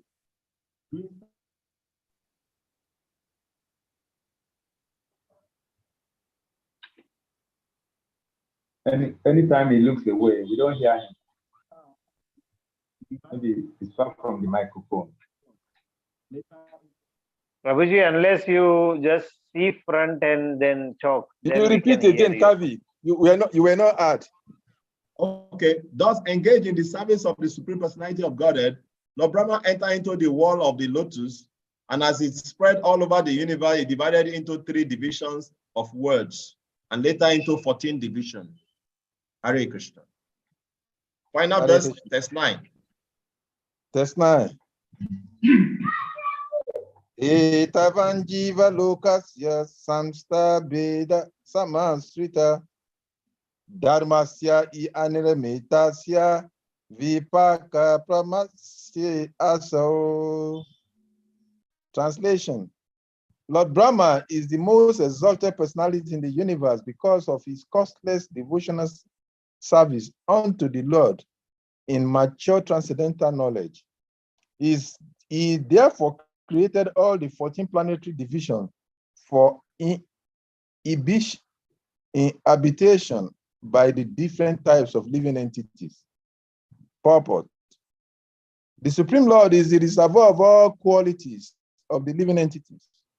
The conditioned soul in the material world reflect only part of those qualities, and therefore they are sometimes called pratibimbas. These pratibimba, living entities, as part and parcel of the Supreme Lord, have inherited different proportions of his original qualities. And in terms of their inheritance of these qualities, they appear as different species of life and are accommodated in different planets according to the plan of Brahma. Brahma is the creator of the three worlds, namely the lower planets called the Patala Lokas, the middle planets called the Bhul Lokas, and the upper planets called Swag Loka. Still, higher planets such as Mahaloka, Tapaloka, Satyaloka, and Brahmaloka do not dissolve in the devastating water. This is because of the costless devotional service rendered unto the Lord by their inhabitants, whose existence continue up to the end of Dwi Pradar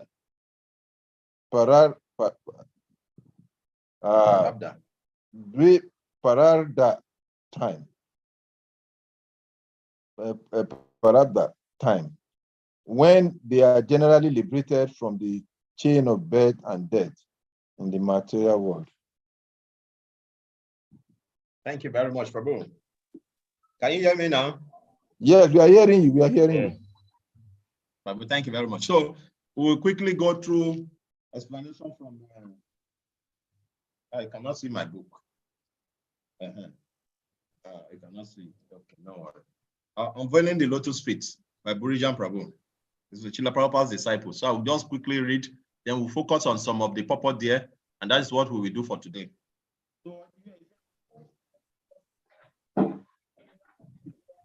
Hare Krishna. Can you hear me? Yeah, Yes, Prabhuji, only ready. if you see in the front, then we can hear. If you see other side, we can't hear. Ah, okay. Are you hearing now? Yes, yes, Yeah, we if can you hear sit you. in the middle like that, we can hear you. Okay, so hearing the Lord's response to Brahma prayer prompted Vidura to ask another question. We saw the question in the beginning of the verse. Say, how did Brahma proceed with the creation after receiving the Lord's blessing? So Sutta Goswami, who has been relating the conversation between Maitreya and Vidura to the sage at Namisaraya, now continuing the narration. So this dialogue is between three different personalities. Who want to name them for us? We are doing small examination. So who are those three personalities who are talking simultaneously in the Bhagavatam here? Yes, Babu, anybody is free to talk, please. Sukadev Goswami, Maharaj Parikshit, and Sutta Goswami. Yeah, remain one person. Vidura. Vidura and Maitreya. Sutta Goswami now is taking the reins. So he's explaining. So it means that Sutta Goswami, who is the one related to the sages of Namisaraya. So sometimes he will quote, because now my Vidura and Maitreya, they are the ones speaking. The knowledge that Shukadev is telling Parishi Maharaj is a conversation between Maitreya and Vidura. So he's bringing now. So we are being reminded that Sutta Goswami is the one telling the story now, giving the instruction. That is what is mentioned here. It says Sutta Goswami, who has been relating the conversation between Maitreya and Vidura to the sages of Namisaraya, now continue the narration. So time to time we are being reminded who is speaking, whether it's direct knowledge from Shukadev to Parishi Maharaj, or some other places where it is directly from Sutta to the sages of Namisaraya, but now presently it's between Vidura and Maitreya. So Brahma followed the Lord's instruction and began to meditate after 100 celestial years. So whenever we are giving some important service, it's always very good to perform austerity for the blessings of the Lord. It's very, very important. It's very important. Whenever we are giving some specific duty, it's always very important to perform some austerity, penance, prayers for the blessings of the Lord. Is always very important. And that is what Lord Brahma did. After Brahma, he has performed some austerity to realize the Lord. But for him to start the creation now, he still has to perform another penance for 100 celestial years. That is what is mentioned here. He still has to perform another meditation for 100 celestial years. So, and that was how he was able to swallow because when he saw the violent water, the winding on that coastal ocean, he was a little bit scared. But after his austerity and penance, it was easy for him to overcome it. And Prabhupada made a very nice explanation in the purport. We are going to come there. So he said, I will continue, I will read. He said, Brahma followed the Lord's instruction. I will quickly read the text 15 where the Lord gave the instruction. Oh, Brahma, situate yourself in the penance and meditation and follow the principle of knowledge to receive my favor. By this action, you will be able to understand everything from within your heart. Now, Prabhuji is referring us to Canto 3, chapter 9, text 30, when the Lord directly spoke to Brahma about this. When the Lord told him, meditate, follow my principle of receiving knowledge, and you will receive my favor. So Lord Brahma is following that instruction here. Immediately the Lord left, Brahma sat down in meditation and performing meditation for 100 celestial years. And that 100 celestial years, in our own time, it can be so many, many thousands of years. Very long time. But we can do what we can do. Just like before Jesus Christ started his preaching, he fasted for 40 days and 40 nights. 49. Yes. He fasted for 40 days and 40 nights. Whenever we are being given some, whenever we are being given some important service or some special service to do, executive duty, like Prabhupada mentioned in the purport, it's always good to start with performing austerity. It's very, very important. So that you'll be able to get direct guidance of the Lord from the heart. Jesus Christ performed austerity. When he wanted to start his preaching, he performed 40 days and 40 nights fasting. And immediately he finished, he was tested. He was tested by the Maya. They will call it Satan, we call it Maya. They will call it Satan, we call it Maya. He was tested. He passed that test. And that is why he was able to succeed in his preaching. The same thing also, before Bhattisinoda Saraswati Thakur started his preaching in India, he performed austerity for 10 years. 10 years. 10 good years. He was chanting 192 rounds every day. 192 rounds every day. And towards the end of that his austerity, the Paramparam appeared to him. And they say, go ahead, we are behind you.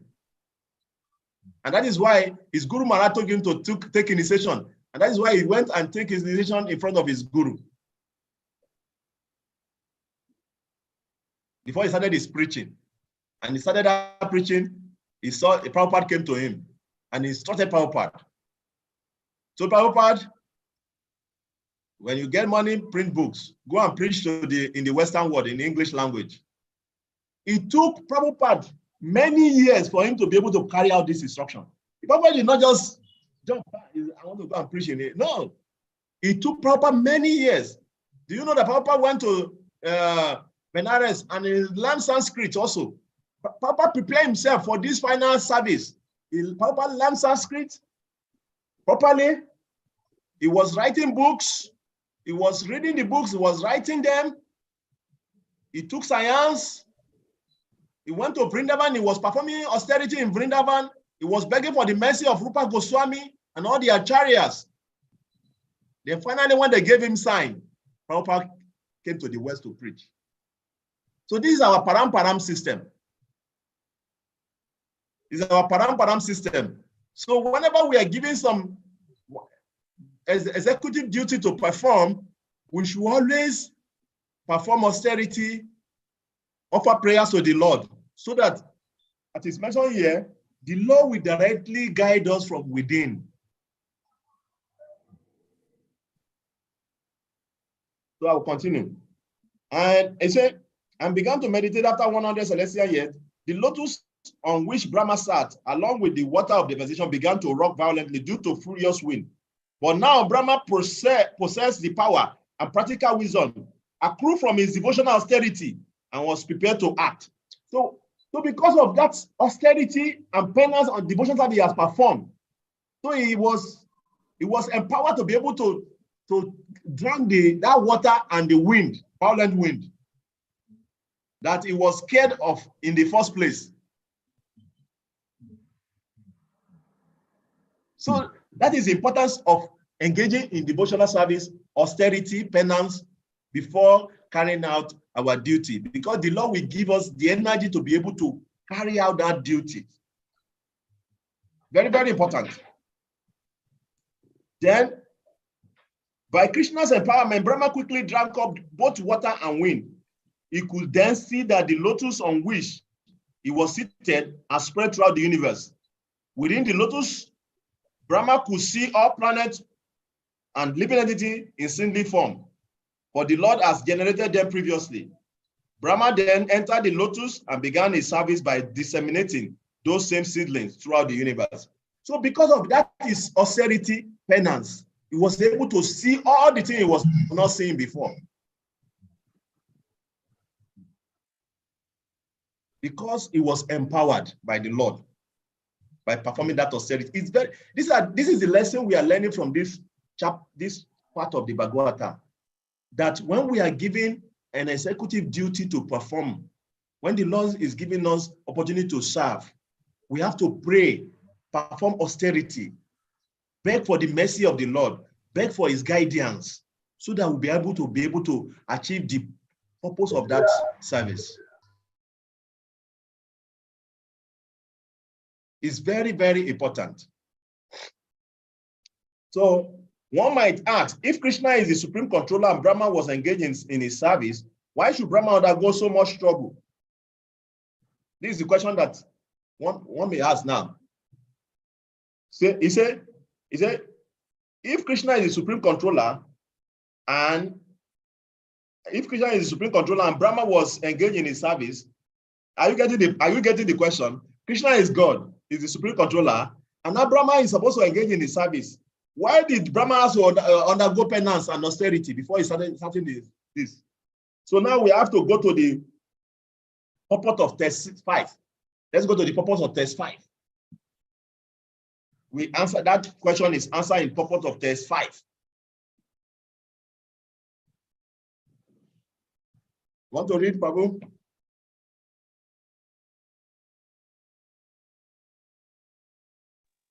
Purport? Yeah, test 5. Yeah. The material world is called illusory because it is place of forgetfulness, yes, of the transcendental service of the Lord. Thus, one engaged in Lord devotional service in the material world may sometimes be very much disturbed by the awakened awkward circumstances. There is a declaration of war between the two parties, the illusionary energy and the devotee. And sometimes the weak devotee fall victim to the onslaught of the powerful illusionary energy. Lord Brahma, however, was sufficiently strong by the causeless mercy of the Lord, and he could not be victimized by the material energy, although it gave him cause of anxiety when it managed to totter the existence of his position. Are we getting the point? Because he has gotten the mercy of the Lord, because by performing that austerity and penance, he was able to get the mercy of the Lord, and that is why he was not disturbed by the creation. He was not carried away. Because as long as we are in this material world, there's always war, like Papa mentioned, competition between the material energy and the spiritual energy. It is a constant war. It's just like when you go inside the water. Let's say, for example, now, you go inside the water there's always a battle for you to sustain your life inside the water, because you are not an aquatic. Time to time, you have to come up and try to take some breaths for you to go back inside the water. It's not always easy. So similarly also, we are spirit being in the material world. And now we are trying to dominate on the material energy. So there's always competition. This energy, Krishna says, is my energy. So unless we surrender, and that is why the art of surrendering is what Lord Brahma has shown us by performing that penance and austerity. Then it was easy for him to be able to drink that wind and the water that is violently moving on that coastal ocean that will disturb his service. It's very, very important. Then again, Srila Prabhupada also explained in the purport to text 7 why Brahma creation is considered secondary. Because what happened is that the primary ingredients were already there. The Mahatattva, time, and all the planets are already there, as explained that the lotus was there. The lotus is comprises of the 3 locusts and the 14 planets, as Prabhupada explained. So they're already there. These are the primary creation. The Lord has put everything in place. So then the Brahma comes for the secondary creation, which is explained in the purpose.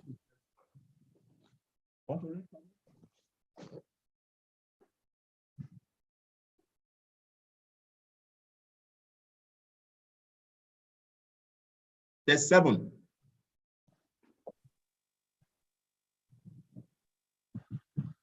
I shall read, Prabhuji. Yeah, read the purport of text 7. Purport. The seed of all the planets in the universe were impregnated in the lotus on which Brahma was situated. Wait, one minute. You see the statement there? The seed of all the planets in the universe were what? Impregnated in the lotus on which Brahma was situated. You understand? So in the beginning, it is mentioned that the Lord glanced at the Mahatattva. We are going to go deep into all this creation. Before that, there's what we call inactive material energy, which is we call Pradhan. So when the Lord glances at Pradhan, he becomes agitated and impregnates all the creative energy into it. That's not Prabhupada is mentioning here. So that glance of the Lord is where all the Lord, that is the primary creation. Because by that glance, the Lord has put everything in place. The universe, the planets, along with the living entity. And also it is mentioned that the glance of the Lord, is time. So that is why you see, along with the beginning of what is the beginning of something, what is the middle of something, what is the end of something, is time. It's controlled by time.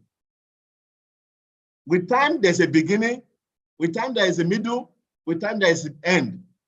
So time is the one that makes everything to be active in this material universe. When you remove time, everything becomes dormant, inactive. So that is why time is the major ingredient of creation, is the major agitator of creation.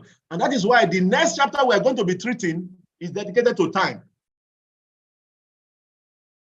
Because it's the major ingredient of creation. So, Prabhu, please continue to read.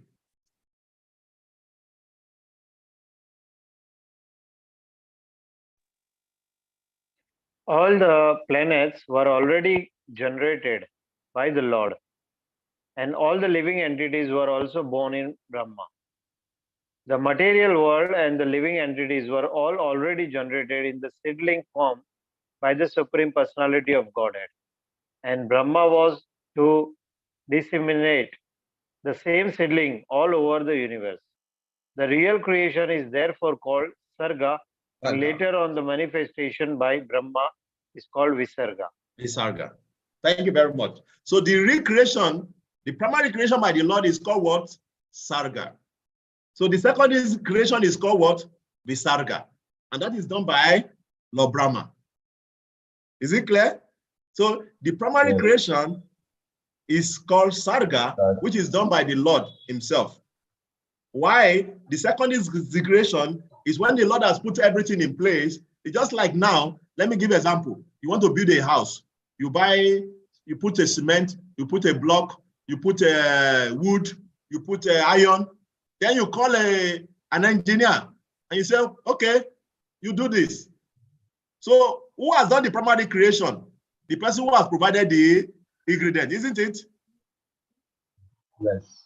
And the person, the secondary creator is one, because along with what happened is that when you are putting on those blocks, the wood, iron, in the way where you want to build, you're already giving the engineer also how you want your house to be, isn't it? You're already giving the architectural design, isn't it? Say, this is what I want to be. So along with that, you give ingredients. That is what has happened in the creation. So the Lord has given, he has put the architectural design in place. He has given the ingredients. Then Brahma comes and puts this in place. That is why it's called the secondary creator. So let's continue. So thus, in answering the Dura question about creation, material money confirmed what Brahma explained to Narada Muni. When Narada inquired about the identity of the creator, Brahma replied, inspired by him only, I discovered that it is already created by him, Narayan, under his vision as the all-pervading super soul. And also, I am created by him only. That is Bhagavatam, Canto 2, 5, 17, to show that the Lord is the original creator. Even is the one who created Lord Brahma. So Lord Brahma is the secondary creator. Lord Brahma is inspired to create under the supervision and direction of the Supreme Lord himself. So in his purport to this text, Srila Prabhupada said that the truth about the creator and his creation is similar in a similar way. Even Brahma, the creator of the universe, admit that he is not the actual creator, but is similarly inspired by his Lord Narayan, and therefore create under the superintendence those things already created by him, and the super soul of all living entity. A certain Lord Brahma, blessed and empowered by the Lord, performed his service creating the 14 planetary systems so that they could be inhabited by living entity of the different degrees of piety. So what we are going to be reading in the subsequent verses is about what Lord Brahma is, how he's putting everything in place. Now we have heard how the Lord has put the lotus there, which comprises of the three divisions of this universe, the Bud, Buga, Bhuva, Soha, the three planetary system. Then which is divided into the 14 planets. 14 planets, isn't it? And Prabhupada mentioned that, like the other day, one Prabhu asked me about what is the meaning of that Dwai Prarabdha. It's just, one is the half day of Brahma, when there's a partial annihilation. And the second is the second day of, is the second half of Lord Brahma's life. The first half of his life is one Prarabdha. The second half is second Prarabdha. That is Dwa Prarabdha. So in the first half of his life, there is partial annihilation. And Prabhupada mentioned in that purport that when there is that annihilation, the upper planetary system like Mahaloka, Tapaloka,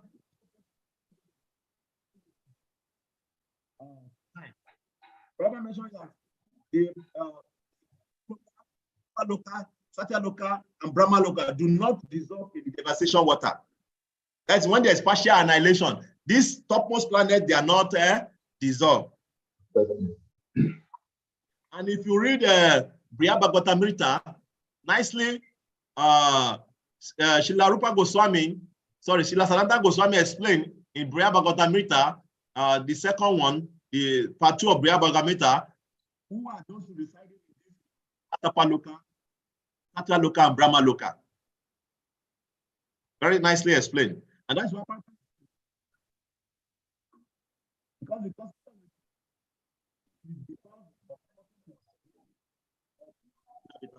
So those people who are residing in Mahaloka, Apaloka, Satyaloka, and Brahmaloka, they are devotee of the Lord. And because they are devotee of the Lord, they are now annihilated when there is partial annihilation.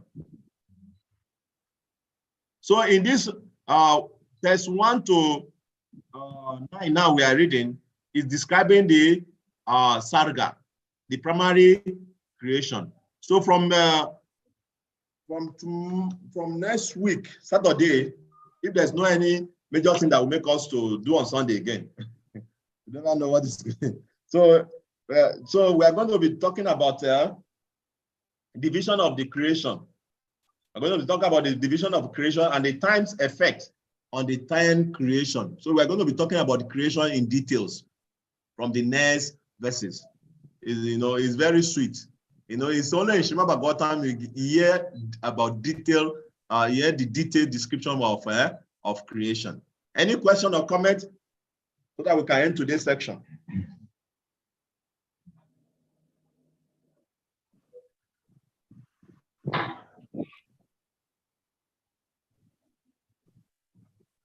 Beautiful. Thank you for encouragement. Yeah, any comments? It's like a network is not stable today because of election of yesterday. So they are still jamming all our networks. Yeah, thank you very much, Prabhu, for the beautiful rendering of this section of the Srimad Bhagavatam. So we are very much grateful. Unfortunately, most of the students did not attend to this class. And those few, there are few also who came in and went out. But in any case, we are happy and that we're able to successfully have this section. So thank you very much for a wonderful presentation. So I request the few of us who are here to loudly chant a powerful Hare Krishna mantra to appreciate His grace, Sriman Kavikarnapura Prabhu, for this wonderful, beautiful rendition. Hare Krishna, Hare Krishna, Krishna, Krishna, Krishna Hare Krishna, Hare, Hare Hare Rama, Hare Hare Rama, Hare Rama, Rama, Rama Hare Hare. Rama.